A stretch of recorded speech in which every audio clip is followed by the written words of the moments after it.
آپ میں ہم جس چیز سے خوش ہوتے ہیں دنیا میں، خوشی منانا کوئی بری بات نہیں ہے، لیکن اگر اسلامی نقطہ نظر سے دیکھیں تو ہمارے لیے حقیقی خوشی کا دن وہ ہوگا جب دنیا سے ایمان لے کر رخصت ہوں گے۔ بے شک حقیقی خوشی وہ ہوگی، اس سے بڑھ کر خوشی نہیں ہے۔ بے شک۔ اب دیکھیں ہم کرتے کیا ہیں، مثال کے طور پہ کسی کی کوئی بھی اگر اس کو سیاست میں لے جائیں یا غیر سیاسی کریں، کوئی بھی چیز انسان کو خوشی حاصل ہوگی، وہ سب سے پہلا کام یہ کرے گا، وہ قانون کی حد کو پھلانگے گا۔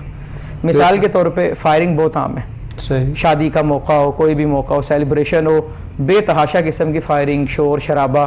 اب وہ معاشرہ دیکھیں جہاں پر بڑی معذرت سے مسجدوں کے لاؤڈ سپیکر سے تو محلے دار تنگ ہوتے ہیں، لیکن فائرنگ کے شور سے تنگ نہیں ہوتے، انجوائے کرتے ہیں۔ وجہ کیا ہے؟ وجہ کیا؟ ڈر جاتے ہیں۔ مسجد میں تو ظاہر سی بات ہے وہ روب جھاڑ آئیں گے جا کے، اور جہاں جو فائر کر رہا ہے وہ ڈرتے ہیں بھی کہیں ہم پہ یہ فائر نہ کر دے۔ یہ ہماری یہ سوچ، یہ دو قومی نظریے والی سوچ ہے۔ ہمارا یہ جو رویہ ہے یہ بھی اعتدال والا نہیں ہے۔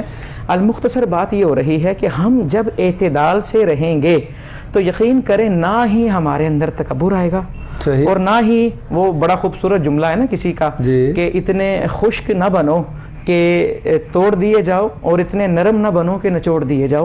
انسان معتدل۔ بریک کا ٹائم ہو رہا ہے، ہم بریک لیتے ہیں اور اس کے بعد ہم بات یہاں سے شروع کریں گے کہ ہماری معاشرتی خوشیاں، ہمارے غم، ہمارے معاشرتی رویے اپنی جگہ پہ۔ قرآن ہمیں جب یہ کہتا ہے وَمَا خَلَقْتُ الْجِنَّ وَالْإِنسَ إِلَّا لِيَعْبُدُونَ کہ ہماری تخلیق کا جو مقصد ہے وہ عبادت ہے، تو ہمیں تو عبادت میں بھی اعتدال کا حکم دیا گیا ہے۔ جب یہاں پہ اعتدال کا حکم ہے تو باقی کے معاملات تو آٹومیٹکلی درمیان میں آ جائیں گے۔ ناظرین ایک بریک لیتے ہیں اور بریک کے بعد منکی پاکس پہ بھی ڈیٹیل میں بات ہوگی اور اعتدال کو بھی آگے لے کے چلتے ہیں۔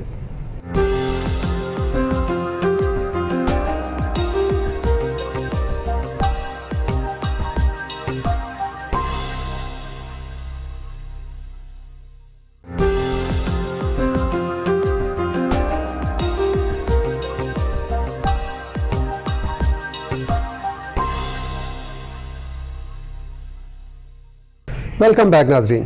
تو ناظرین منکی پاکس کے بارے میں یہ ہے، تھوڑی سی میں آپ کو اس کی ہسٹری بتاتا ہوں کہ یہ کیسے ہوا اور اس کا نام منکی پاکس کیسے پڑا۔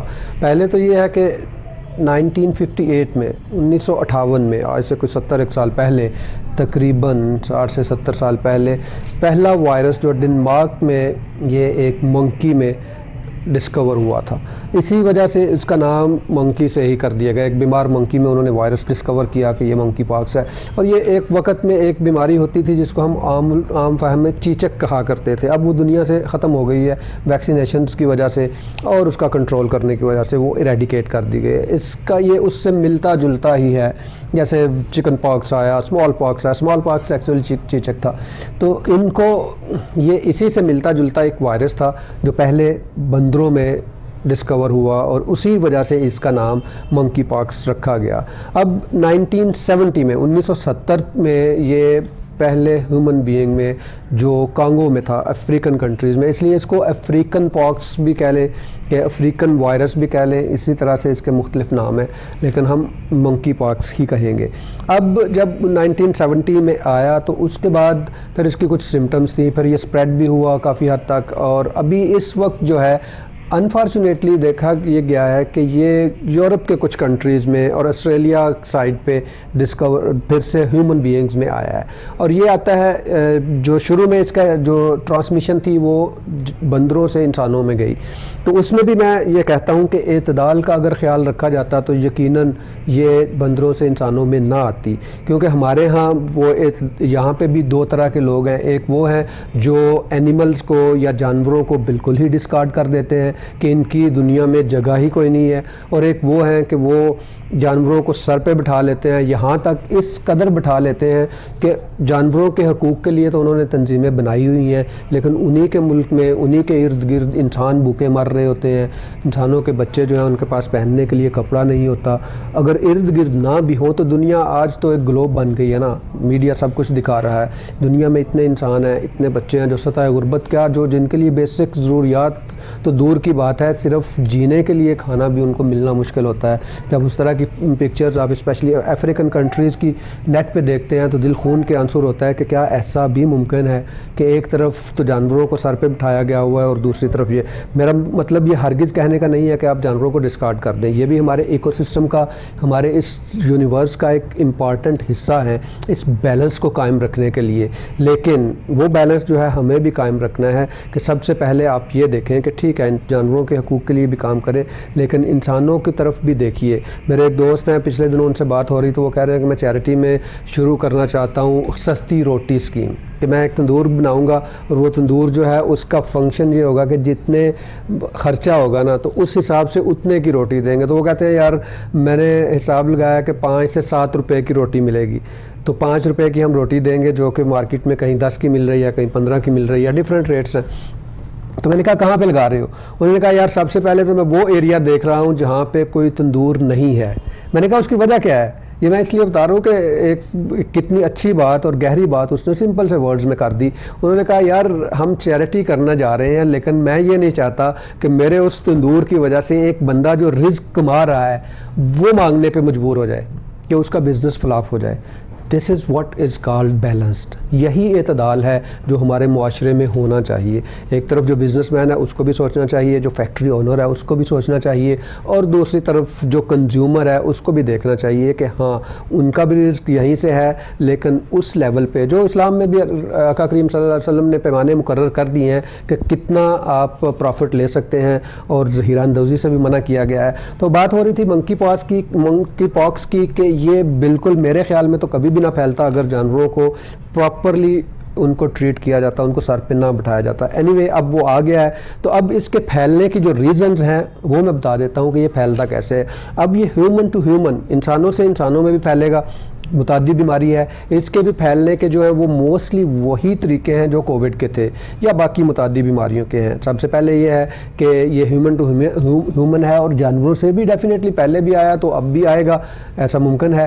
لیکن جو ہیومن ٹو ہیومن ہے اس سے بچنے کے کیا کیا طریقے ہیں؟ سب سے پہلا تو یہ ہے کہ اگر کسی کو منکی پاکس ہے یا اس نے اس ایریے کا ٹریول کیا ہے, وہ اس کنٹری میں گیا ہے جہاں پہ منکی پاکس ہے, یا وہ کسی ایسے پیشنٹ کا کلوز کانٹیکٹ رہا ہے جس کو منکی پاکس ہوا ہے یا سسپیکٹڈ ہے کہ ہو سکتا ہے کہ منکی پاکس ہی ہو, کیونکہ ضروری نہیں کہ وہ منکی پاکس ہو, اس سے ملتی جلتی ہرپیز ہے, اسی طرح سے اسمال خسرہ ہے, اور اسمال پاکس تو آلموسٹ ختم ہو گئی نا, تو خسرہ اور اس سے اور کچھ اور بیماریاں بھی ہوتی ہیں جن کا میں آپ کو مطلب لائیو نہیں بتانا چاہ رہا. تو وہ اگر اس طرح کی بیماریاں تو وہ ڈاکٹر بتا دے گا کہ, اور یا ان کو جو ٹیسٹ سے پتہ چل جاتا ہے.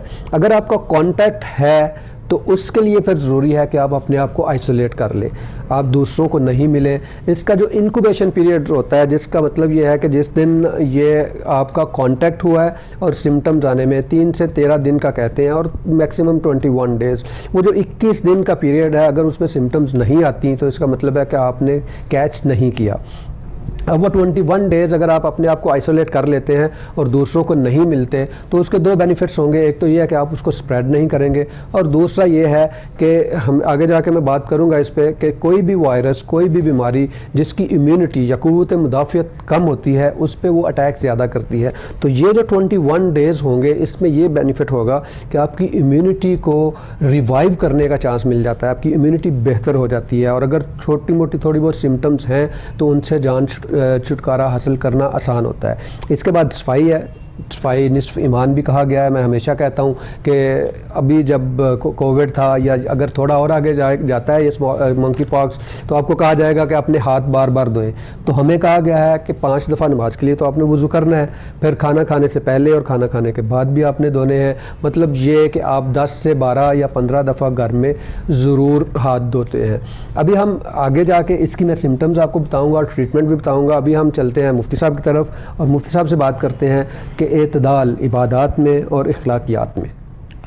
جی بالکل, آپ نے سوال کے اندر وہ جو آیت کا ریفرنس دیا تھا کہ اللہ فرماتا ہے سورہ زاریات کی آیت کہ میں نے جن اور انس کی تخلیق کی ہی اپنی بندگی کے لیے ہے.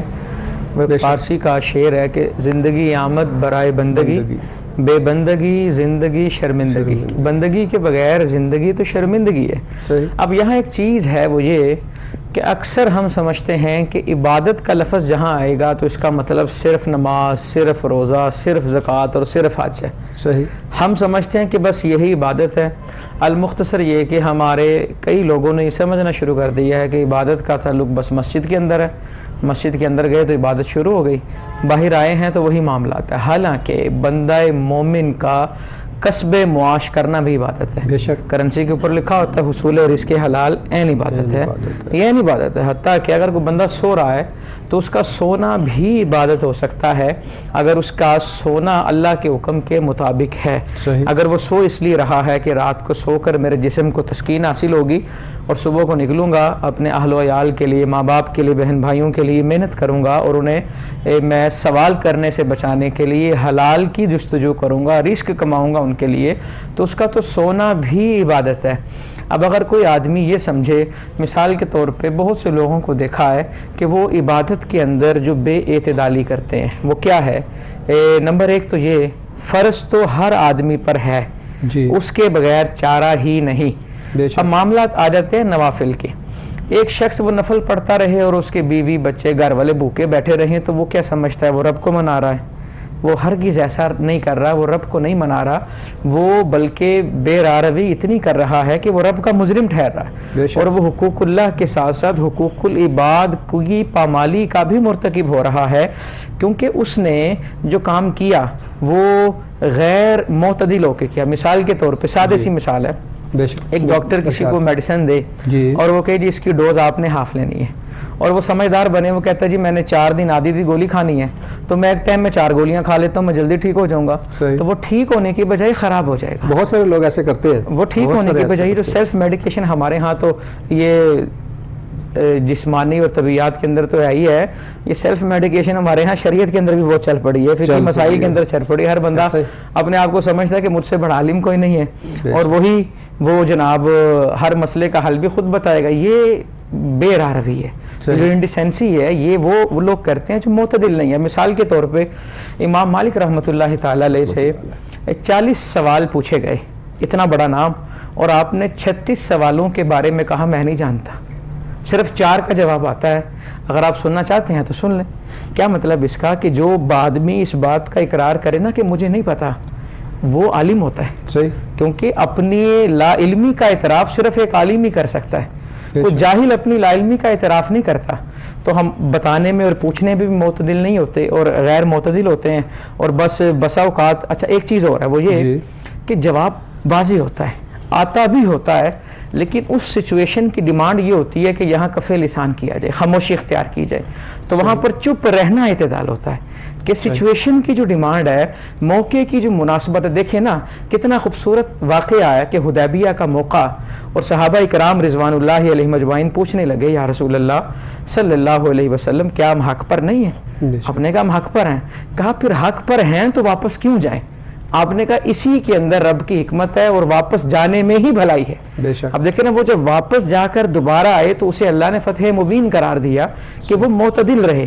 اب وہاں پر معتدل رہے، انہوں نے یہ نہیں سوچا کہ جی میں تو حق پر ہوں، میں کیوں پیچھے ہٹوں وغیرہ ذالک. اور ہمارے ہاں دیکھیں کیا ہوتا ہے، مثال کے طور پہ ایک شخص ناحق ہے، وہی سنبھلا نہیں جاتا اور حق پر ہونے کے باوجود کسی کو خاموش کرانا بڑا مشکل ہو جاتا ہے. تو ہم معتدل نہیں ہوتے، میانہ روی اختیار نہیں کرتے. دیکھیں اعتدال کی تعریف یہ کی تھی کہ افراط اور تفریط کا جو بالکل وسط ہے اسے اعتدال کہتے ہیں. قرآن الحمد سے لے کر والناس تک سارے کا سارا سراپا ہدایت ہے. اب قرآن کا جو وسط ہے اس لفظ کا ذرا مطالعہ کریں. قرآن کا اینڈ مڈ جہاں پہ ہو رہا ہے وَلْيَتَلَطَّفْ، جو لفظ آپ نے بھی پڑھا، کیا مطلب کہ نرمی، لطف.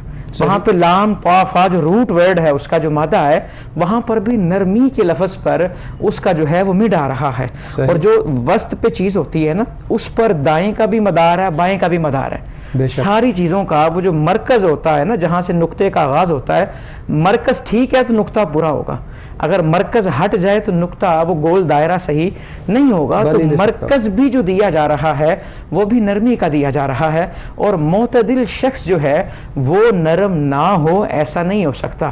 اب دیکھیں نا فرعون کے بارے یہ بات طے شدہ تھی کہ وہ ہدایت نہیں پائے گا، لیکن اس کے باوجود جب حضرت موسیٰ علیہ السلام اور حضرت ہارون علیہ السلام کو اس کی طرف بھیجا تو اللہ نے کہا قولا لہ قولا لینا، کہ جا کر گفتگو نرم کرنی ہے، ہو سکتا ہے کہ وہ نصیحت حاصل کرے۔ اب اللہ کو تو پتا تھا اس نے نصیحت نہیں پکڑنی، لیکن ہمارے لیے پیغام ہے کہ ہم جس سے بھی بات کریں تو نرم انداز میں، اس امید پر کہ ہو سکتا ہے وہ نصیحت پکڑ لے۔ اب ہم کرتے کیا ہیں جی، میں نرمی کیوں اختیار کروں، اس نے کیا ہی یہ ہے، اس نے کیا ہی ایسے، حالانکہ نرمی اسی سے برتی جائے گی جس نے سختی کا مظاہرہ کیا ہے۔ آقا صلی اللہ علیہ وآلہ وسلم نے فرمایا وَاعْفُ عَمَّنْ ظَلَمَكَ، جو تجھ پر ظلم کرے اسے درگزر کر۔ اب جو میرے ساتھ اچھائی کر رہا ہے، مجھ پر تو فرض ہے نا اس کا بدلہ اچھائی سے دوں۔ پتہ تب لگے گا کہ میں اپنے ساتھ برائی کرنے والے کے ساتھ کیسا سلوک کرتا ہوں، پھر پتہ لگتا ہے کہ انسان معتدل ہے کہ نہیں۔ اعتدال بہت ضروری ہے، جس کی زندگی کے اندر اعتدال نہیں ہے اسے زندگی کے جو حقیقی مقاصد ہیں وہ حاصل نہیں ہو سکتے، وہ اپنی زندگی سے بڑا دور ہے۔ یہ نہیں کہ آدمی بزرگان دین کو اگر دیکھیں، احادیث کا مطالعہ کریں، قرآن کا مطالعہ کریں، تو ایک نچوڑ، ایک کنکلوژن یہ نکلتا ہے کہ آدمی کی پہچان صوم و صلاۃ سے نہیں ہوتی بلکہ معاملات سے ہوتی ہے۔ معاملات، بالکل بہت اچھی بات کی آپ نے کہ معاملات سے ہوتی ہے۔ اگلے سیگمنٹ میں ہم یہ بات بھی کریں گے کہ ہماری میڈیکل میں اعتدال کا مطلب کیا ہے۔ میڈیکل ہے ہی اعتدال پہ، آپ شوگر کو لے لیں، آپ بلڈ پریشر کو لے لیں، آپ ہارٹ کی پرابلمز کو لے لیں، کوئی پرابلم آپ بتائیں بولیں، میں آپ کو بتا دوں گا کہ یہ اعتدال ہے۔ اس سے اوپر جائیں گے تو بیماری ہے، اس سے نیچے جائیں گے تو بھی بیماری ہے۔ ہم ایک بریک لیتے ہیں ناظرین، اور بریک کے بعد آپ ہمارے لاؤنج میں شامل ہو سکتے ہیں واٹس ایپ کر کے، اور اس کے علاوہ آپ کال کر کے بھی ہمارے ساتھ شامل ہو سکتے ہیں۔ ملتے ہیں ایک بریک کے بعد۔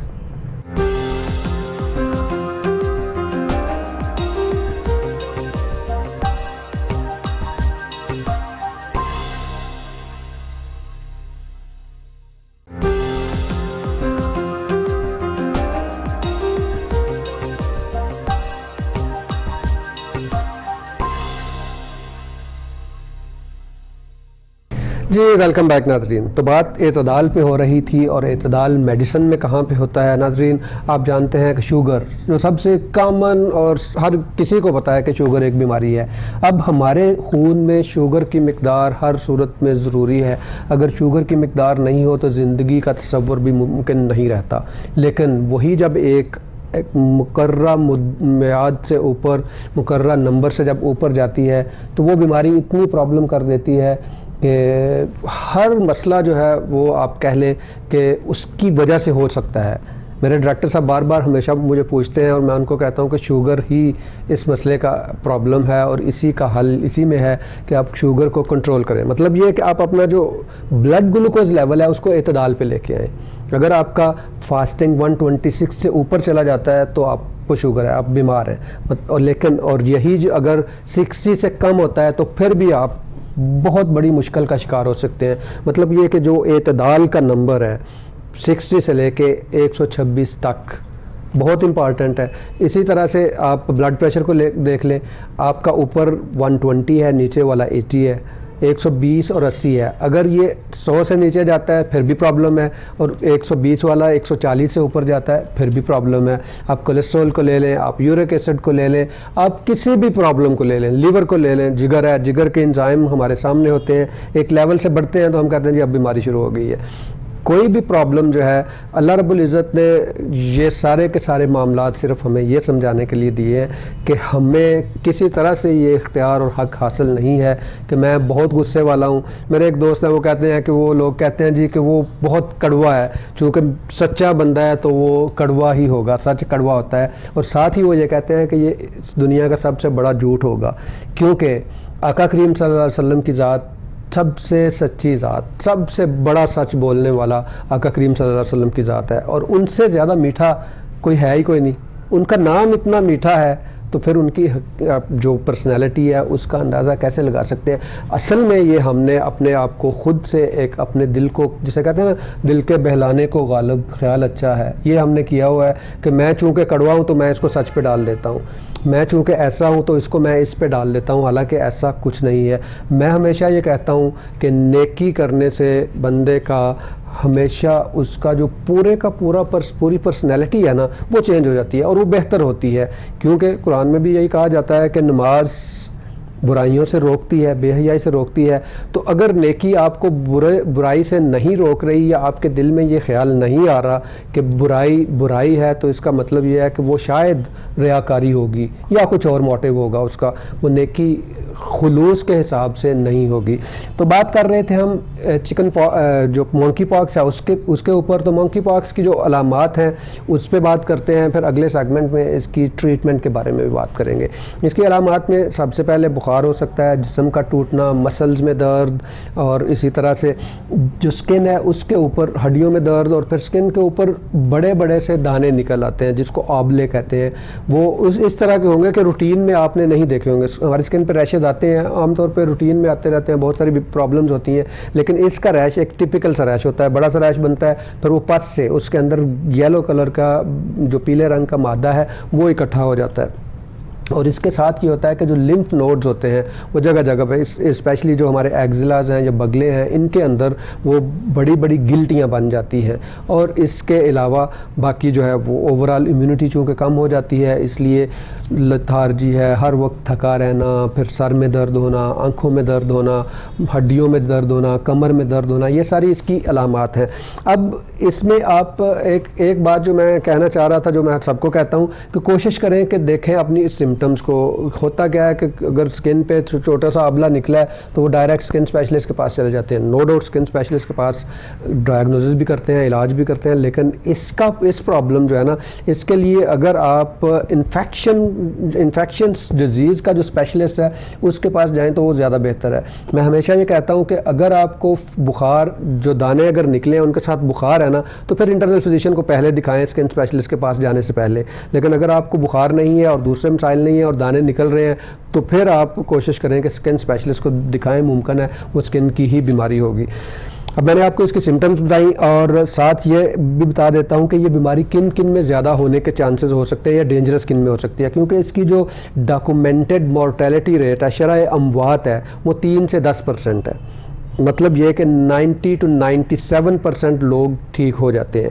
باقی جو 3 سے 10% جن میں یہ ڈینجرس ہو سکتی ہے، ان میں ایک تو یہ جو بہت بوڑھے ہیں، جو بزرگ لوگ ہیں ان میں، یا بہت چھوٹے بچے جو ہیں ان میں بھی پرابلم ہے. تیسرا یہ ہے پریگننٹ فیمیلز ہیں، جن میں جو پریگننسی میں ہوتی ہیں ان میں بھی، چونکہ اور ان سب کی جو ریزن ہے وہ ایک ہی ہے، وہ آگے جا کے میں بتاؤں گا. اور چوتھی جو چیز ہے وہ ہے جو جیسے کرونک بیماریاں، دائمی امراض، شوگر ہے، بلڈ پریشر ہے. اور پانچویں چیز جن میں امیونٹی کم ہوتی ہے. یہ سب میں ایکچولی امیونٹی کم ہے، اس وجہ سے یہ ہو جاتی ہے. اب اس کی ٹریٹمنٹ جو ہم اگلے سیگمنٹ میں ڈسکس کریں گے. ابھی چلتے ہیں جناب مفتی محمد بہرام قادری صاحب کی طرف اور ان سے پوچھتے ہیں کہ اعتدال، جیسا کہ آپ نے کہا ہمارے معاملات میں، ہمارے اخلاقیات میں بھی ہونا چاہیے. تجارت میں اعتدال کی اہمیت کیا ہے؟ تجارت کے اندر اعتدال کی اہمیت سے پہلے وہ ایک بات آپ نے کی تھی، تھوڑا سا اس کو آگے بڑھاؤں گا. کہ سچ اور کڑوا سچ والی. جی. اصل میں سچ کڑوا نہیں ہوتا، سچ بولنے کا انداز کڑوا ہوتا ہے، یا وہ وقت کڑوا ہو سکتا ہے، سچ کڑوا نہیں ہوتا.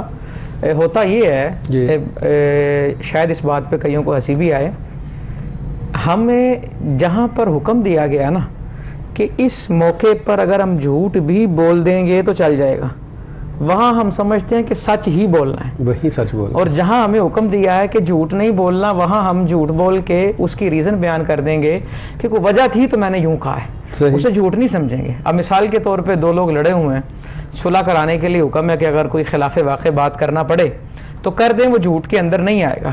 لیکن ہم وہیں جا کے نا سچ بولنے کو اپنا وہ فرض سمجھیں گے. وہ شیخ سعدی رحمۃ اللہ تعالی علیہ نے وہ گلستان میں بڑی خوبصورت ایک آیت لکھی کہ ایک بادشاہ نے کسی کو سزائے موت دی نا، تو وہ بادشاہ کی اور اس غلام کی زبان میں فرق تھا، تو اس نے سزائے موت کا سن کر نا بادشاہ کو گالیاں دینا شروع کر دی. اچھا. تو بادشاہ نے پوچھا، وہ شیخ سعدی لکھتے ہیں، این چے می گویت، یہ کیا کہتا ہے؟ تو ایک وزیر نے نا قرآن کی آیت پڑھ دی کہ یہ کہتا ہے کہ اللہ فرماتا ہے والکاظمین الغیظ والعافین عن الناس، کہ جو لوگوں کو معاف کریں اور غصہ پی جائیں اللہ ان کو پسند کرتا ہے. تو بادشاہ کو بڑا اچھا لگا، اس نے کہا اسے معاف کر دیا جائے، سزا اس کی کینسل. تو ایک وزیر اور وہاں کھڑا تھا جسے سچ کا ہیضہ تھا، میں سچ کا ہیضہ کہوں گا اسے، وہ کہنے لگا جی وزیروں کو یہ زیب نہیں دیتا کہ بادشاہوں کے سامنے غلط بولیں. بادشاہ نے کہا کیا ہوا جی؟ وہ کہنے لگا حضور اس نے آپ کو گالیاں دی ہیں، یعنی کہ اس نے وہ گالی بادشاہ تک پہنچا دی کہ اس نے آپ کو یہ گالی دی ہے اور یہ وزیر یوں کہہ رہا ہے. تب بادشاہ نے جو کہا، جسے شیخ سعدی رحمۃ اللہ تعالی علیہ نے لکھا، بادشاہ نے کہا کہ وہ جھوٹ جس میں مصلحت ہو یہ اس سچ سے بہتر ہے جس کے اندر شر ہو، تو لہٰذا اس کے اندر بھی اعتدال ہونا چاہیے۔ کیا میں اپنے آپ سے پوچھوں کہ میں ہر موقع پہ سچ ہی بولتا ہوں؟ جب مجھے یہاں پر سچ بولنے کی نوبت آئی ہے کہ میرے سچ سے یہاں لڑائی پیدا ہو جائے گی، اگر نہیں کچھ بولنا تو خاموشی بہتر ہے۔ یعنی کہ میں یہاں پر پھر واضح کر دوں، نعوذ باللہ کچھ جھوٹ کی حمایت میں بات نہیں کر رہا، نہ یہ پروگرام اس بات میں ہے، صرف ایک اعتدال کو بیان کیا جا رہا ہے کہ نبی پاک صلی اللہ علیہ وآلہ وسلم کی جو تعلیمات ہیں نا وہ اعتدال کا حکم دیتے ہیں۔ مثال کے طور پہ آپ علیہ الصلوۃ والسلام ایک جگہ سے گزرے، ایک باغ کے پاس سے گزرے، تو وہاں کا ایک اونٹ دوڑتے دوڑتے آیا آپ کے پاس اور کان کے اندر آ کر نا بن بنانے لگا، کچھ کہنے لگا۔ آپ نے اچھا، اونٹ کا کہنا ایک الگ معاملہ ہے، لیکن اونٹ کی بات سن کر حضور کی آنکھوں میں آنسو آ جانا یہ ایک الگ معاملہ ہے، یہ رحمت ہے آپ کی۔ آپ نے کہا اس کے مالک کدھر ہے؟ تو وہ کہنے لگا جی مالک آیا جی میں ہوں۔ آپ نے کہا تم اونٹ سے کام زیادہ لیتے اور کھانا تھوڑا دیتے؟ یعنی کہ ڈیٹیل یہ تھی کہ یہ اونٹ تب کا تھا جب کا مالک جوان تھا اور مالک اس پہ خود وزن لاتا تھا، اب وزن اس کے بیٹے لاتے ہیں۔ تو آپ صلی اللہ علیہ وآلہ وسلم نے فرمایا سوچو کہ تمہارے اندر وزن رکھنے کی استطاعت نہیں رہی تو کیا اس کے اندر اٹھانے کی استطاعت ہے؟ سبحان اللہ۔ یعنی کہ اعتدال دیا جا رہا ہے۔ اور دیکھیں نا ہم کیا کرتے ہیں، بسا اوقات ایک چیز ہمارا اس کے ساتھ بڑا ساتھ ہوتا ہے، ہماری سواری کہہ لیں یا کوئی بھی چیز کہہ لیں، اب جب وہ ہمارے کام کی نہیں رہتی نا ہم اس کو لات مار دیتے ہیں، یہ بھی ہمارے غیر معتدل ہونے کا یہ تو مجھے لگتا ہے بریانیاں کھانے کی وجہ سے ہوگا، ہو سکتا ہے۔ دیکھیں نا زیادہ کھانے والا جو ہے وہ معتدل نہیں رہتا، اور زیادہ کھانے سے بیماریاں بھی آ جاتی ہیں تو وہ معتدل نہیں رہتا، اور زیادہ کھانے والا ہوتا ہے نا وہ پھر پرواہ نہیں کرتا کہ وہ کس کا کھا رہا ہے، تو یہ بھی ایک بڑی خطرناک بات ہے۔ الارم بجنا شروع ہو جاتے ہیں تو انسان اپنا کھائے، اللہ کے دیے ہوئے میں سے کھائے، اور وہ اس انداز میں کھائے کہ بس قوت مالا یموت، کہ غذا پوری ہو گئی ہے، اور ساتھ ساتھ وہ لوگوں کا حق نہ کھائے۔ اب دیکھیں نا کچھ لوگ اتنے بھوکے ہو جاتے ہیں وہ پرواہ نہیں کرتے، وہ ہر چیز ہضم کر جاتے ہیں، فلاں کا حقوق، فلاں کا حق، فلاں کا حق، وراثت کا حصہ کھا گئے، فلاں کا حصہ کھا گئے، اور پھر کہتے ہیں جی میں نے بھی تو اسے یہ دیا ہے، میں نے بھی تو یہ دیا ہے، پھر اس کا دفاع کر رہے ہوتے ہیں۔ تو ہمارے اخلاقیات کے اندر بھی اگر اعتدال نہیں ہوگا تو ہم صاحب اخلاق نہیں ہو سکتے۔ مثال کے طور پہ ایک شخص ہے، اس کے گھر ایک بچہ یا ایک لڑکی کام کرتی ہے، ملازمہ ہے، اس کے ہاتھ سے کانچ کا گلاس ٹوٹ جائے اور اس کے اپنے ہاتھ سے یا اس کے اپنی اولاد کے ہاتھ سے کانچ کا گلاس ٹوٹ جائے تو اس کے ریئیکشن کیا ہوتے ہیں، وہ بتاتا ہے کہ اس میں اعتدال ہے کہ نہیں۔ حضرت سیدنا امام زین العابدین رضی اللہ تعالیٰ عنہ وضو کر رہے ہیں اور آپ کی خادمہ وہ وضو کا برتن لے کے کھڑی ہیں، پانی اڈھیل رہی ہیں وضو کرتے ہوئے، تو اچانک نا اس کے ہاتھ سے وہ پانی کا جو برتن تھا وہ گرا۔ اب وہ بھاری برتن لوہے کا اسٹیل کا گرا نا تو وہ امام زین العابدین کے ماتھے پر لگا۔ ماتھے پر لگتے ہی نا انسانی فطرت کا تقاضا ہے، لیکن جیسے ہی ماتھے پر لگا، قبل اس کے کہ ماتھے پر کو بل آتے، اب بل تو نہیں آنے تھے یا آپ کچھ کہتے، یعنی کہ فوراً ہی وہ خادمہ بولی، اس نے بھی قرآن کی یہ آیت پڑھی والکاظمین الغیظ والعافین عن الناس، کہ جو غصہ پیتے ہیں اور لوگوں کو معاف کرتے ہیں۔ جب اس نے اتنی آیت پڑھی نا تو امام زین العابدین مسکرانے لگے، اور پھر اس نے دیکھا کہ یہ مسکرا رہے ہیں تو اس نے اگلی آیت پڑھی واللہ یحب المحسنین، کہ اس پر بھی جو نیکی کریں اللہ ان کو محبوب بنا لیتا ہے۔ تو امام زین العابدین نے کہا جاؤ آج میں تمہیں آزاد کرتا ہوں۔ اب اسے تو سزا دینی چاہیے، سرزنش کرنی چاہیے تھی، اس نے تو غلطی کی ہے، لیکن غلطی پر سزا کی بجائے جزا دی جا رہی ہے، انعام دیا جا رہا ہے۔ میں یہاں پہ یہ کہنا بھی مناسب سمجھتا ہوں کہ یہ جو بات ہے نا کہ میں تمہیں آزاد کرتا ہوں، آج کے دور میں شاید آج کے بچے کو اس بات کی سمجھ نہیں آئے، کیونکہ آج آزاد کرنے کا مطلب یہ ہوتا ہے کہ چلو ٹھیک ہے یہ جاب چھوڑ کے میں دوسری جاب لے لوں گا، مجھے نئی جاب مل جائے گی۔ اس وقت آزاد کرنے کا مطلب یہ ہوتا تھا کہ آپ کو ایک نئی زندگی مل گئی ہے، کیونکہ جو آپ کا آقا ہوتا تھا یا مالک ہوتا تھا وہ آپ کے سیاہ و سفید ہر چیز کا مالک ہے، آپ اس کی مرضی کے بغیر جیسے کہتے ہیں نا کہ سانس بھی نہیں لے سکتے تھے، وہ اس طرح کی جو غلامی تھی اس میں سے جب آزادی ملتی ہے تو آپ خود سوچیں کہ وہ کتنا بڑا انعام ہوگا۔ غلام کے حقوق آدھے ہوتے ہیں اور آزاد ہونے کے بعد وہ مکمل حقوق کا مالک ہو جاتا ہے، مکمل حقوق کا مالک اس کے ساری چیزیں اس کے اوپر آ جاتی ہیں۔ بالکل صحیح فرمایا آپ نے علامہ صاحب۔ یہاں پہ ایک بریک لیتے ہیں اور بریک کے بعد بات کو یہیں سے آگے بڑھائیں گے۔ ناظرین آپ ہمارے ساتھ رہیے گا، ملتے ہیں ایک بریک کے بعد۔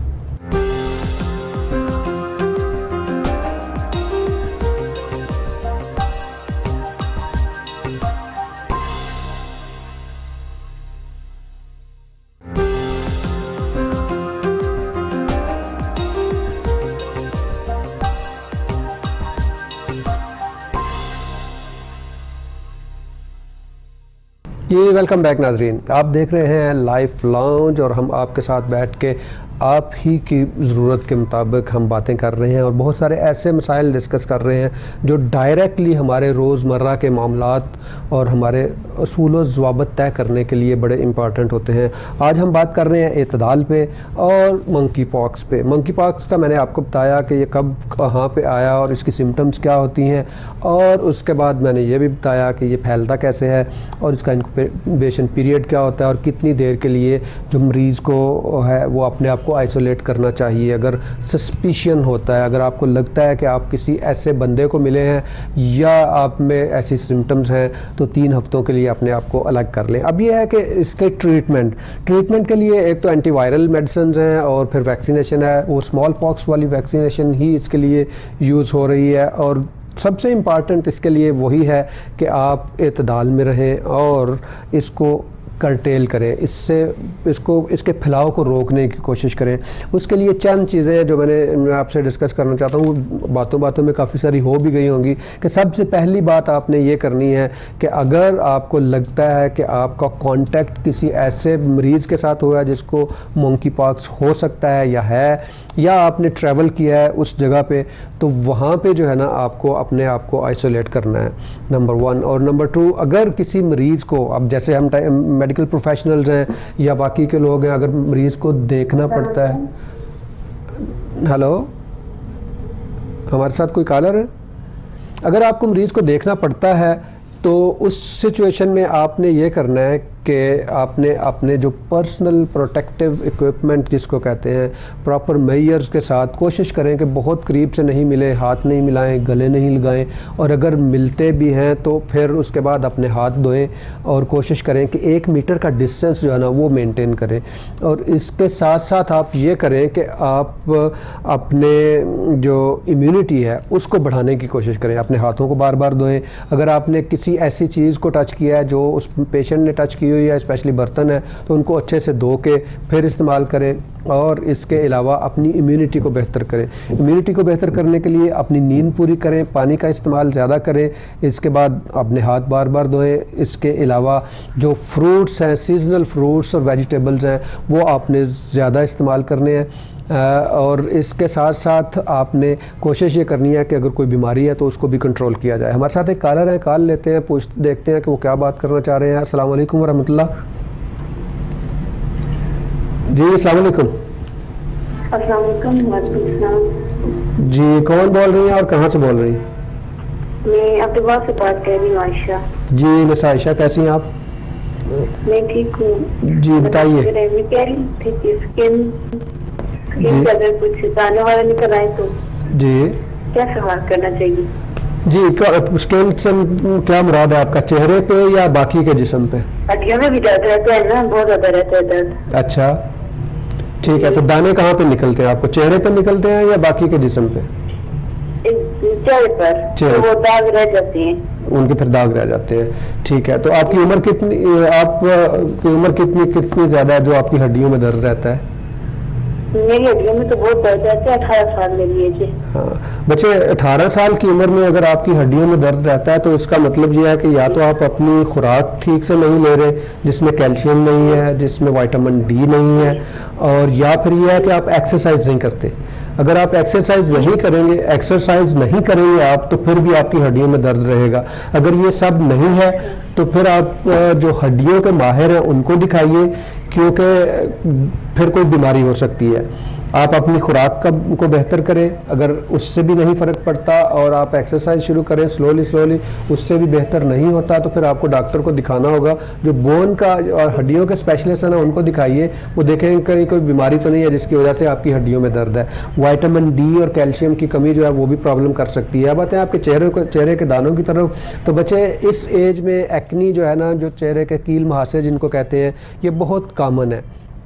یہ 13 سال سے لے کے 22-23 سال کی عمر تک آتے ہیں. اس کے لیے سب سے بیسٹ تو یہی ہوتا ہے کہ آپ اپنے فیس کو ریگولرلی واش کریں. اگر آپ کا آئلی فیس ہے تو کچھ کلینزرز مل جاتے ہیں جو ایکنی کے لیے ہوتے ہیں, وہ استعمال کریں. اور اس کے علاوہ کلینڈامائسین ایک میڈیسن ہوتی ہے, اس کی کریم اور جیل آرام سے مل جاتا ہے, کسی بھی فارمیسی سے لے لیں اور وہ دن میں آپ 2 دفعہ لگائیں تو آپ کے دانے کافی حد تک بہتر ہو جائیں گے. اور اس کے ساتھ اپنی خوراک کو بہتر کریں. کوشش کریں کہ جنک اور فاسٹ فوڈ جو ہے, اس کے ساتھ ساتھ جو کاربونیٹڈ ڈرنکس ہیں یہ استعمال نہیں کریں. پانی زیادہ پئیں اور سیزنل فروٹس اور ویجیٹیبلز جو ہیں وہ زیادہ استعمال کریں تو آپ کی ایکنی بہتر ہو جائے گی. ایکنی اگر نکلتی ہے تو ان کے جو دانے ہیں وہ نشان اسی صورت میں چھوڑیں گے جب آپ ان کو پھوڑیں گے. تو کوشش کریں کہ ان کو پھوڑیں نہیں, ان کو خود سے ٹھیک ہونے دیں تو وہ نشان نہیں چھوڑیں گے. امید ہے آپ کو کویشچن کی آپ کو آنسر مل گیا ہوگا. ابھی ہم آتے ہیں مفتی صاحب کی طرف, اور مفتی صاحب سے میں نے پچھلے سیگمنٹ میں بھی بات کیا تھا, مفتی صاحب نے اس سے ذرا اس طرف دھیان نہیں فرمایا. میں دوبارہ سے کہوں گا کیونکہ ہمارا آج کا سب سے امپارٹنٹ ایشو ہی یہ ہے, اور آلموسٹ ہر دوسرا بندہ اس بات کا وکٹم بھی ہے کہ تجارت میں لین دین میں اعتدال کی کتنی اہمیت ہے. جی بالکل جی, بہت اہم ٹاپک ہے, اور پہلے سوال کیا تھا وہ ذہن کے اندر سے مس ہو گیا گفتگو چلتے چلتے.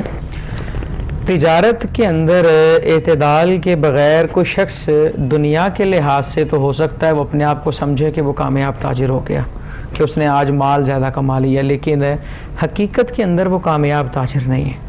نبی پاک صلی اللہ علیہ وآلہ وسلم نے بذات خود تجارت کی اور پوری امت کو بتایا کہ کامیاب تاجر کون ہوتا ہے, اعتدال کے ساتھ, میانہ روی کے ساتھ. کیا اعتدال اور میانہ روی تاجر کے لیے کیا ہے کہ اپنی چیز کے اندر وہ ایسی خوبیاں بیان نہ کرے جو اس میں نہیں ہے. صحیح. اور اپنی چیز کو بیچنے کے لیے وہ کسی کی چیز کے عیب کو بیان نہ کرے.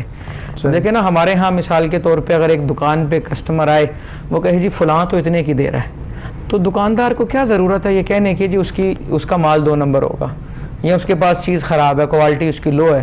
وہ اپنا چیز بیچے, اپنا سامان بیچے, وہ کہ جی ہمارا یہ معاملہ ہے, ہمارے ساتھ آپ بارگیننگ کریں. وہ معتدل رہے. اب ہمارے ہاں تجارت کے اندر آدمی یہ کہتا ہے کہ میں جھوٹ نہیں بولتا نا تو لوگ خریدتے نہیں, یقین نہیں کرتے. کیسا ہی تو دیکھیں جی, لوگ یقین نہیں کرتے, رزق دینے والے لوگ نہیں ہیں, رزق دینے والا اللہ ہے. میں آپ کو اپنا بتاتا ہوں, میرے پاس پیشنٹس آتے ہیں تو میری کوشش یہی ہوتی ہے کہ جتنی بھی ہیلپ کی جا سکے کرتا ہوں میں. اور بعض اوقات آپ جس ہاسپٹل میں کام کر رہے ہوتے ہیں وہاں کی کچھ لمیٹیشنز ہوتی ہیں, جب آپ ان کو کراس نہیں کر سکتے تو مجھے اگر کوئی کہے نا کہ ڈاکٹر صاحب وہاں سے یہ کام اتنے میں ہو رہا ہے, تو میں کہتا ہوں کہ یہ تو بڑی اچھی بات ہے. اب تو میں بالکل بھی نہیں کرنے والا, آپ یقیناً ضرور وہیں پہ جائیں, وہاں سے کروائیں. بہت اچھا ہے, آپ کے پیسے بچ رہے ہیں, جہاں پہ بچتے ہیں بچنے چاہیے, ضرور جائیں. نہیں ڈاکٹر صاحب وہ ایسے ہے جی, وہ جیسے بھی ہے. اور پھر دوسری چیز جو میں ڈاکٹروں کو بھی کہتا ہوں, اور میں ہمیشہ یہ کہتا ہوں کہ ہمارے پاس جب پیشنٹس آتے ہیں نا مجھ صاحب, تو وہ کہتے ہیں جی کہ بعض اوقات ہم انسان ہیں, غلطی ہو جاتی ہے, مس ڈائگنوز ہو جاتا ہے, یا غلط ڈائگنوز ایون ہو جاتی ہے. تو مجھے کہتے ہیں جی اس نے ایسے کیوں کہا, آپ یہ کہہ رہے ہیں. میں کہتا ہوں یار اس وقت کی اسیسمنٹ ممکن ہے یہی ہو, اور 100% صحیح ہوگی, کیونکہ کوئی بھی بندہ غلط بیانی کیوں کرے گا اور آپ کی صحت کے ساتھ کیوں کھیلے گا. مجھے کیا ضرورت پڑی ہوئی ہے کہ میں دوسرے کے بارے میں ایسے کرتا رہوں. اب مجھے یہ بتائیے کہ ذخیرہ اندوزی کے بارے میں کیا. ذخیرہ اندوزی کے حوالے سے ایک بات, پرانی بات پہ ایڈ کر دوں جی, کہ بندہ آپ کو جو کہہ رہا ہے, ڈاکٹر کو یا کسی کو بھی کہہ رہا ہے کہ فلاں نے یہ کہا تھا, ہو سکتا ہے اس نے اسے صحیح بیان ہی نہ کیا ہو. ہاں جی, وہ سارا بلیم اس پر ڈال رہا ہے. صحیح. تو بہتر یہ ہے کہ کسی پر مدعا ڈالنے کی بجائے انسان یہ اعتراف کرے, ہاں مجھ سے یہ خطا ہوئی ہے, یا میں صحیح مثال بڑی سادہ سی بات ہے, میں کسی کو کچھ کہوں, اس نے اگر سنا نہیں نا تو میں کہتا ہوں جی آپ کو میری بات سمجھ نہیں آ رہی. حالانکہ میں یہ بھی کہہ سکتا ہوں شاید میں آپ کو صحیح سمجھا نہیں پایا. تو ہمیں تھوڑا سا انداز بدلنا ہوگا. اور ذخیرہ اندوزی کے حوالے سے بھی ایک ہوتا ہے سٹاک رکھنا ہو رہا ہے, اور ذخیرہ اندوزی کرنا ہو رہا ہے. ذخیرہ اندوزی کا مطلب ہے مال ہے اور چھپا لیا. اور چھپا اس لیے لیا کہ جب ریٹ بڑھے گا, مثال کے طور پہ پتہ ہے سب کو کہ صبح اس چیز کا ریٹ بڑھ جانا ہے, تو شام کو ہی سپلائی روک دی جائے گی کہ صبح جب ریٹ بڑھے گا تو ہمیں بیٹھے بیٹھے لاکھوں کروڑوں کا نفع ہو جائے گا اور ہم یہ چیز بیچیں گے. تو ان پر اللہ کی لعنت کی گئی ہے. تو جس پر اللہ کی لعنت ہو وہ کامیاب کیسے ہو سکتا ہے؟ تو ذخیرہ اندوزی ممنوع ہے. اگلی دنیا میں کہیں پہ بھی کام ہو سکتا ہے صبح تک اسے مہلت ہی نہ ملے. جی بالکل مصطفیٰ, آپ نے بہت صحیح فرمایا, بالکل حقیقت ہے. اور ایسا ہی ہے, جس دن ہمیں اس بات کی سمجھ آ جائے گی اس دن یقیناً ہمارے معاملات بہت بہتر ہو جائیں گے, اور ہمارا معاشرہ یقیناً وہی معاشرہ ہوگا جو معاشرہ اصل میں انسانی معاشرہ ہے, جس کو ہم اسلامی فلاحی ریاست کہتے ہیں. ایکچولی تو وہ اسلامی انسانی ریاست کہہ سکتے ہیں آپ کو، کیونکہ انسانوں کی یہ بیسک ریکوائرمنٹ ہے، یہ ملنی چاہیے. اور یہ ہمارے حکمرانوں کا بھی ان پہ بھی یہ آتا ہے کہ ان سے بھی اس بات کی پوچھ ہونی ہے، اور جو ہماری عوام ہے ان سے بھی پوچھا جائے گا کہ جو امانتیں تھیں کیا آپ نے ان کے اہل لوگوں کے سپرد کی، یہ بات پوچھی جانی ہے. تو ناظرین، آج ہم نے بات کی اعتدال پہ اور منکی پاکس پہ. ممکن ہے کہ بہت ساری چیز ہم، جیسا مفتی صاحب نے کہا کہ ہم آپ کو بتا پائے ہوں گے، اور کچھ چیزیں ایسی بھی ہوں گی جو سمجھا نہیں پائے ہوں گے. اس کے لیے ہم اپنی طرف سے معذرت کرتے ہیں اور کوشش کریں گے کہ آئندہ کسی اور پروگرام میں اور ڈیٹیل میں بات کر کے ان کو سمجھانے کی کوشش کی جا سکے. ناظرین، میں یہی کہوں گا کہ اعتدال، اگر آپ اوسط الامور کہہ لیں، اعتدال کہہ لیں، میانہ روی کہہ لیں، بیلنس کہہ لیں، اگر آپ اپنی زندگی کے جس شعبے میں بھی یہ لے کے آئیں گے اس کی کامیابی یقینی اور گارنٹیڈ ہے. آپ اپنی گفتگو کو لے لیں، آپ اپنے رویوں کو لے لیں، آپ اپنے اٹھنے بیٹھنے کو لے لیں، آپ اپنے سونے جاگنے کے اوقات کو لے لیں، آپ اپنی عبادات کو لے لیں، آپ اپنے معاملات کو لے لیں، آپ اپنے اخلاقیات کو لے لیں. کسی بھی زمرے میں چلے جائیں، کسی بھی شعبے میں چلے جائیں، جہاں پہ آپ اعتدال دیکھیں گے وہیں پہ آپ کامیاب ہوں گے اور آپ کے لیے زندگی آسان ہوگی. جب آپ میڈیکل کی طرف آئیں گے تو وہاں پہ بھی جو چیز آپ کے ہاتھ میں ہے اور جو چیز آپ کے ہاتھ میں نہیں ہے، جب تک وہ معتدل ہے، جب تک وہ بیلنس میں ہے، اس وقت تک آپ کا جسم بھی پراپرلی کام کرے گا اور اس وقت تک ہی آپ صحت اور تندرستی کے ساتھ وقت گزار سکیں گے. اور جب ہم بیماریوں کی طرف آئیں گے تو ان سب بیماریوں سے بچنے اور رکنے کے لیے بھی ہمیں اعتدال کا رویہ اپنانا ہوگا. اسی کے ساتھ مجھے اجازت دیجیے، اگلے پروگرام میں آپ سے ایک نئے موضوع کے ساتھ پھر سے ملاقات ہوگی. میں اپنے مہمان جناب مفتی محمد بہرام قادری صاحب کا تہ دل سے مشکور ہوں کہ تشریف لائے اور اتنی اچھی باتیں ہوئیں. اپنے میزبان ڈاکٹر ادریس کو اجازت دیجیے. اللہ حافظ. السلام علیکم ورحمۃ اللہ وبرکاتہ.